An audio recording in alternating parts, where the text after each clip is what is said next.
ntabwo nzibagirwa Uwiteka Imana anzura maze iminsi 3 narapfuye. Ijambo ry'Imana rirakubwiye ngo baho ongera ubeho mu izina rya Yesu.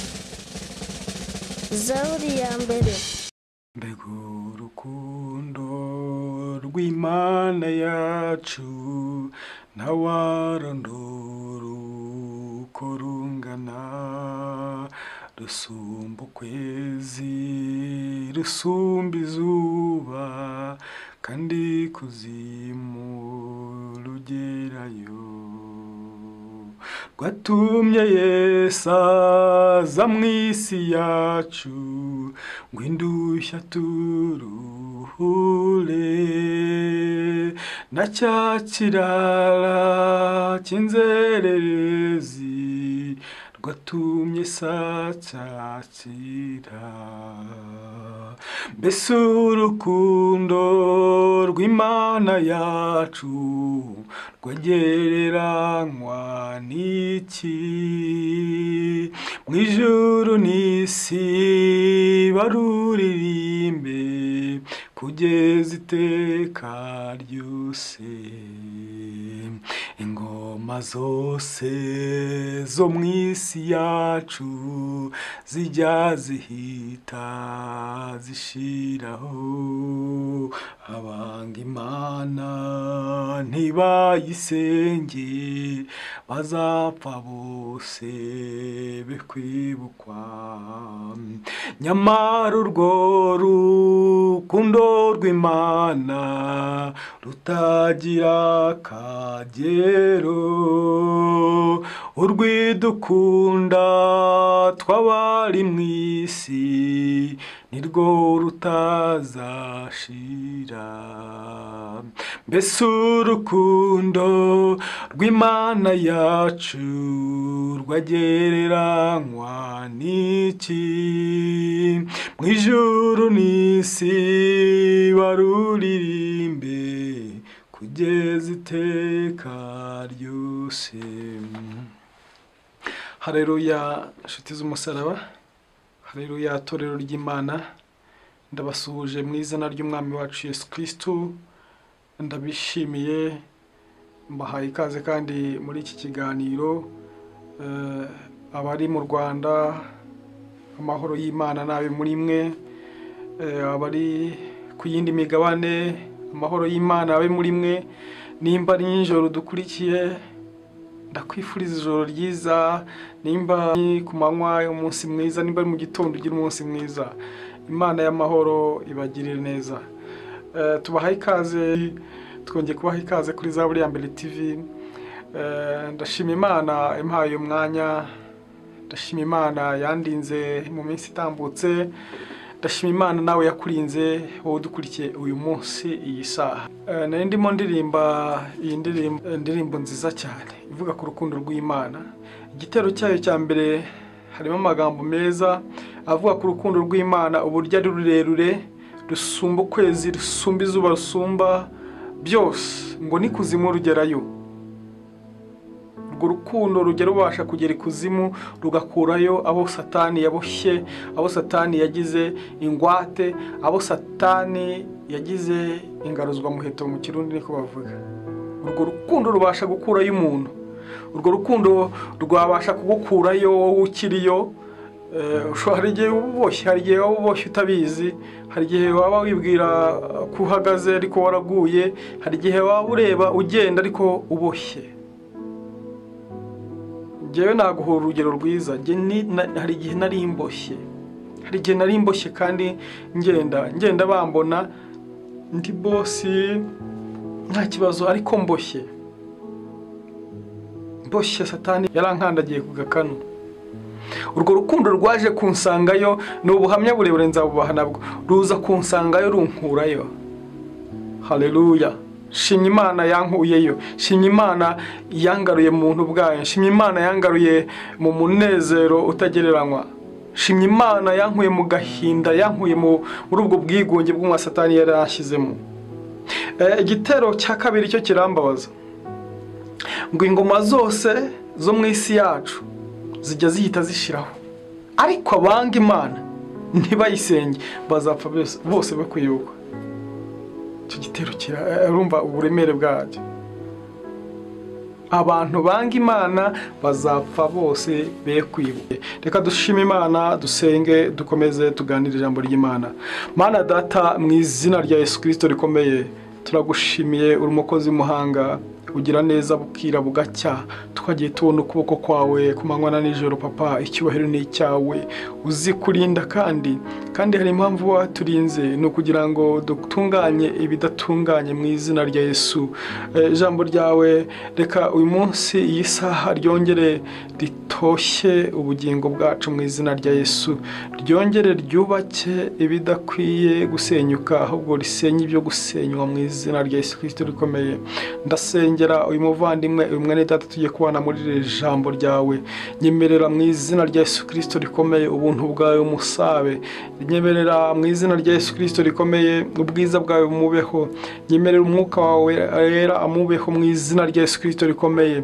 Kandi njyewe ngiye kurivuga, njyewe ugiye kuricishamo, ntaba ari jyewe, njyewe mbure icyubahiro cyanjye kibure, ahubwo habone iki cyawe Papa, mu izina rya Yesu Kristo rikomeye.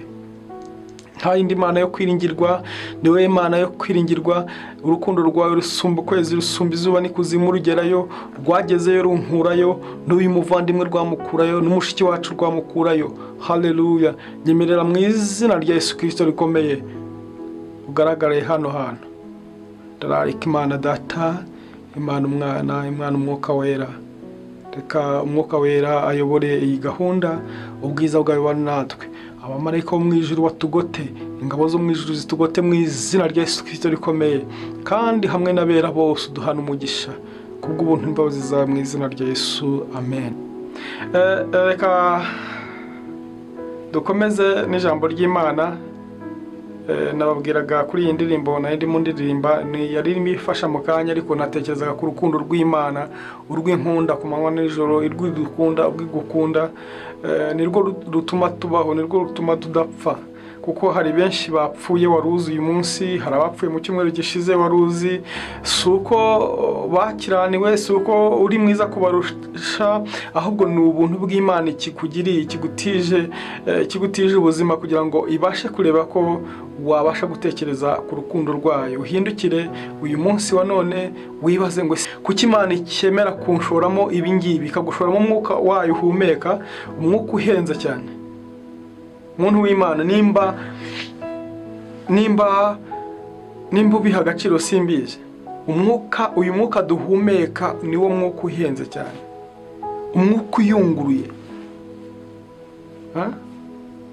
Nabonye ikintu abantu badaha agaciro, kandi ikintu gihenze, ikintu gikomeye kurusha ibindi byose Imana yaduhaye, ni umwuka duhumeka. Ushobora kwibaza ngo wese twese turawusangiye, ariko se umuturanyi wawe ejo bundi wagiye, ni umwuka wari wamushizemo, umwuka wari washize. Wibwira se yuko hari icyo wakoze kugira ngo agende wowe usigare? Ni urukundo rw'Imana ikigukunze, ni ubuntu bw'Imana ikikugiriye. Birashoboka ko Satani yaba yarakuboheye kuzimu, birashoboka ko Satani yaba yaraboshye ibyawe, birashoboka ko Satani yaba yarakunyaze ibyawe, ariko ijambo ry'Imana riratubwira ngo haracyari ibyiringiro. Igitabo cya Yobu ibice byaho 14 umurongo wa 7 ho haranditswe ngo, erega hariho ibyiringiro yuko igiti iyo gitemwe cyongera kigashibuka, kandi kikagira amashami y'ibitontome, nubwo umuzi wacyo usazira mu butaka n'igishyitsi cyacyo kigahera mu mukungugu, iyo cyumvisha amazi cyongera gushibuka kigatoha nk'igiti kikiri gitoya. Amen. Imana yacu itugirire neza. Igiti aka kanya reka nkigereranye n'ubuzima bwawe nk'ubuzima bwanjye. Iri jambo tugiye kuganira uyu munsi, ndifuza ko ritoha muri wowe mu izina rya Yesu. Ndifuza ko ritoshya ubuzima bwawe mu izina rya Yesu. Ndifuza ko ritoshya ibyawe byose Satani yanyaze mu izina rya Yesu. Ndifuza ko urukundo rw'Imana twaririmbaga rukugeraho, rukagukura mu bubata bw'umwa Satani mu izina rya Yesu. Aho rwankuye nawe rugukureyo mu izina rya Yesu Kristo rikomeye. Yesu ashimwe cyane. Yesu aduhana umugisha. Reka nkomeze nganire nawe, wowe Imana yashimye ko tubana muri aka kanya. Reka dusangire ijambo ry'Imana dusanga mu gitabo cy'umuhanuzi Ezekiyeli, ni ibice 37 umurongo waho wa mbere. Titire y'amagambo iravuga ngo irekwa ry'amagufwa yumye. Dusome mu izina rya Yesu. Ukuboko k'Uwiteka kwangezeho, ansohora ndi mu mwuka, aramanura angeza mu kibaya cyari cyuzuyemo amagufwa. Anzengurukana aho yarakikije hose, maze mbona ari menshi cyane muri icyo kibaya, kandi yari yarumye rwose.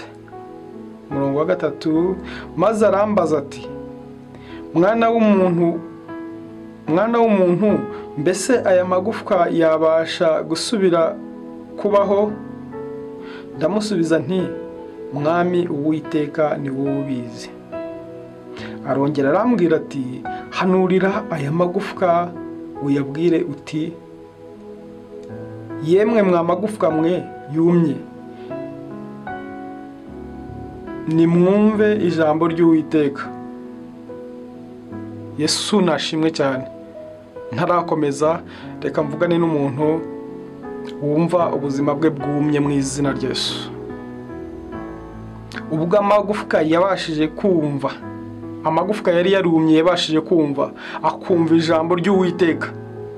Wowe ukiri muzima, ugifite amatwi yumva, ugifite amahirwe yo kwicara imbere ya screen yawe, gufata telefoni yawe, yo kugura internet, uyu munsi mu izina rya Yesu Kristo rikomeye, ndakwinginze wumve ijambo ry'Uwiteka.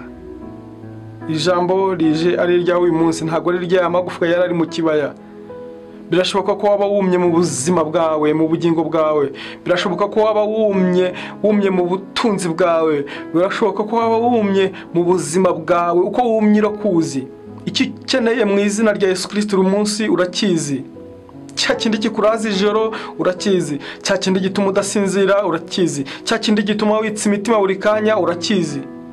Cya kindi gituma udahindukira neza ku gisasiro cyawe urakizi. Ndimo ndabona umuntu wigaragura hasi, wa mugabo we wigaragura hasi, unanirwa kubyuka kubera uburwayi bw'umugongo. Dore barakubohaboshye, dore Satani yarakuboshye, Satani yakubujije amahoro.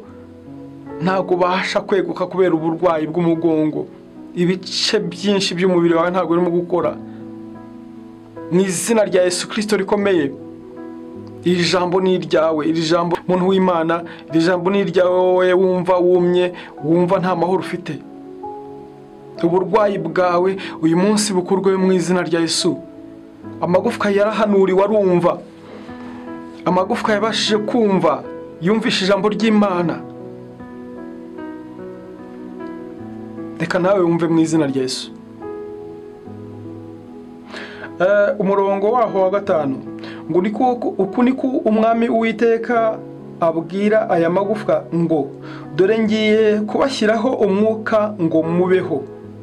Ngiye kubateraho imitsi, mbagwizeho inyama, kandi mbatwikirize uruhu, mbashyiremo umwuka, mubone kubaho, mumenye yuko ndi Uwiteka Imana yanyu mu izina rya Yesu. Reka akakanya isaha iri jambo nawe rikubake mu izina rya Yesu. Yobu we yatubwiye ngo haracyariho ibyiringiro ku giti cyatemwe cyakongera gushibuka, ngo kandi gishobora kugira amababi, gishobora kugira amashami meza kurusha ya mbere. Ntago nzi ibyawe Satani yanyaze, ntago nzi ibyawe babuye, ntago nzi ibyawe bateje minyatsi. Uyu munsi mu izina rya Yesu Kristo rikomeye, reka wongere ubeho. Ntago nzi uburwayi baguteje, ariko mbonye umuntu wigaragura hasi kubera umugongo. Kira mu izina rya Yesu. Ndategeka mu izina rya Yesu. Iri jambo ni iryawe. Wumve ijambo ry'Uwiteka Imana kubwira uyu munsi. Ukire mu izina rya Yesu. Wongere ubeho mu izina rya Yesu. Wongere uhaguruke mu izina rya Yesu. Wongere uhaguruke uhahire umuryango wawe, uhahire urugo rwawe mu izina rya Yesu. Wongere uhaguruke uhahire abantu, ukorera abana bawe mu izina rya Yesu. Wongere uhaguruke ukorera Imana mu izina rya Yesu. Uyu munsi y'isaha iri jambo niwe riziye. Ubu n'ubuhanuzi bwawe. Hari impamvu idutera kuvuga byinshi, hari impamvu idutera kuvuga cyane iyo twibutse imirimo y'Imana yagiye ikora mu buzima bwacu. Ntabwo nzibagirwa Uwiteka Imana anzura maze iminsi 3 narapfuye. Nagiye mbona ukuboko kw'Imana mu bihe byinshi, ariko icyo gihe ntabwo nakibagirwa.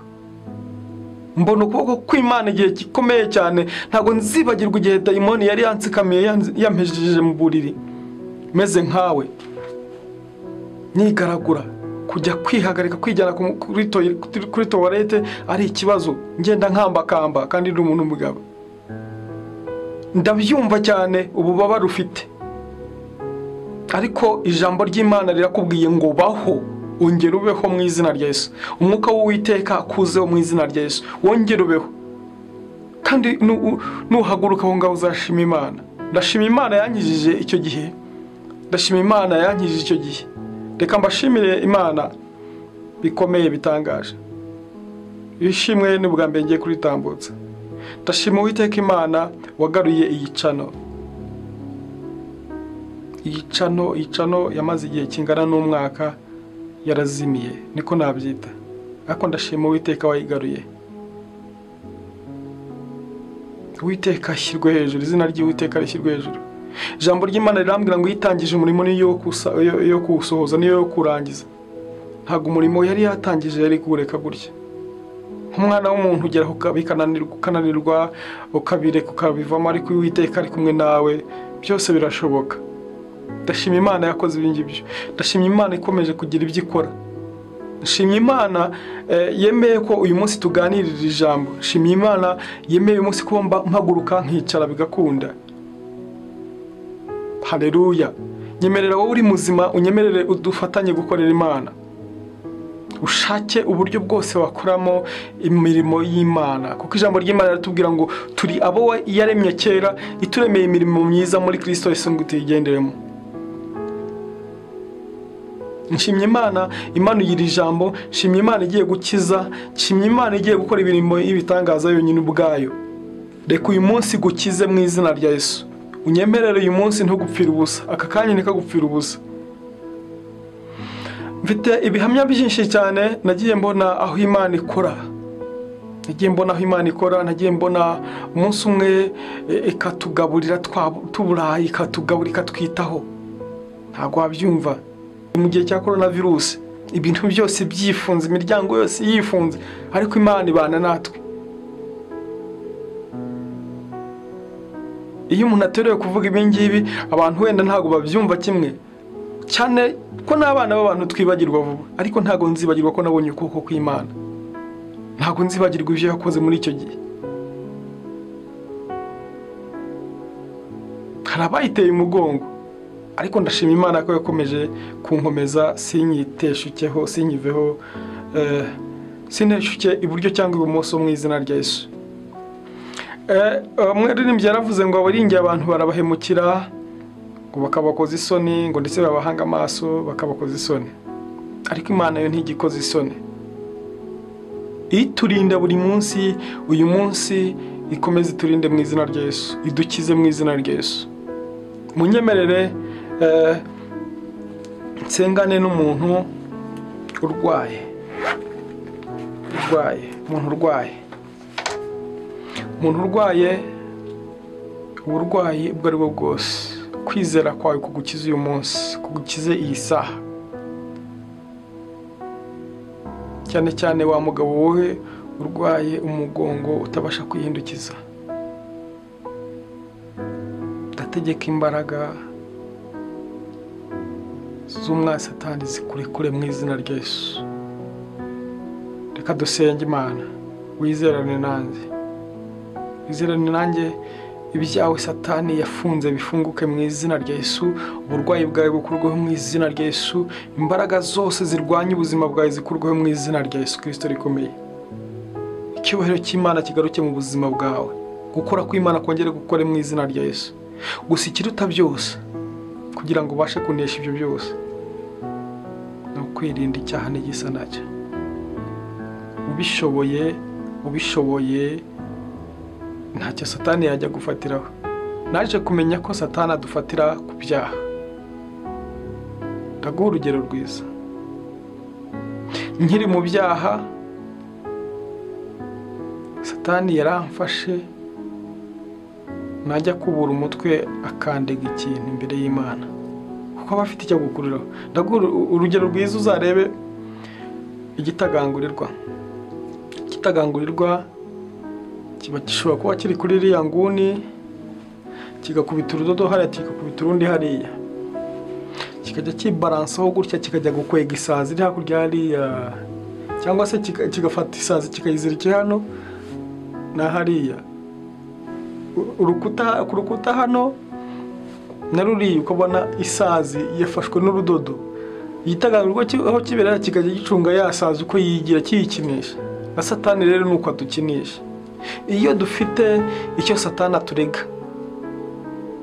ubwo businzi, ubwo busambanyi, ibyo byaha, bapfumu biki byose utari wihana, ibyo ngibyo nta mahoro wagira.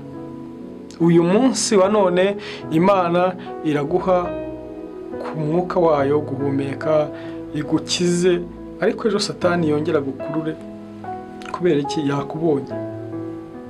Nimba rero ugize amahirwe yo kudukurikira aka kanya, yo gukurikira iri jambo ry'Imana, kugira ngo ugire amahoro aruta ayo abisi batanga, nukureka icyaha, ukibanira neza n'ubuzima, ukibanira neza n'umwami wacu Yesu Kristo, ukibanira neza n'Imana, ukajya wiyeza ku kanini na gatoya uko bukeye n'uko bwije. Bibiliya iravuga ngo dufashe igihe mu ntambara. Kuba mu isi ni gufata igihe mu ntambara. Ushobora kubona wenda ibi byanze ukagira uko ushaka kwigira, ariko umenye ko ariho Satani agukururira. Nukiranuka ukagendana n'Imana, izajye kurwanirira muri byose. Ijambo ry'Imana niko rimbwira. Ijambo ry'Imana rirambwira ngo amakuba n'ibyago ku mukiranutsi ni byinshi, ariko Uwiteka akamukiza muri byose.